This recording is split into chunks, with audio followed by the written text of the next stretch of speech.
This is number 3 on the official ETS practice test. It wants to know which of the following is a solution of x squared plus 6x plus 13 equals 0. I'm going to just use the quadratic formula. Remember, the quadratic formula is negative b plus or minus the square root of b squared minus 4ac, that whole thing over 2a. That means, and remember that a is 1, b is 6, and c is 13 in this particular quadratic equation. So that would be negative 6 plus or minus the square root of 6 squared minus 4 times 1 times 13 all over 2 times 1.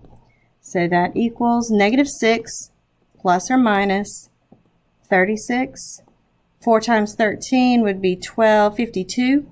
So minus 52 all over 2. And I can tell that the discriminant is going to be negative, which means, I'm sorry, the discriminant, I said it right, is going to be negative.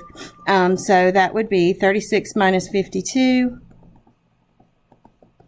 is 12, 5, 4, so that would be 16, or negative 16. So negative 6 plus or minus the square root of negative 16 over 2, which is equal to negative 6 plus or minus 4i over 2. Remember, when both of those are over 2, each of those is over 2. That's the same thing as saying negative 6 over 2 plus or minus 4i over 2, which is negative 3 plus or minus 2i. So negative 3 plus or minus 2i. Notice that they gave you something that's real tricky. You can see it's not A or B.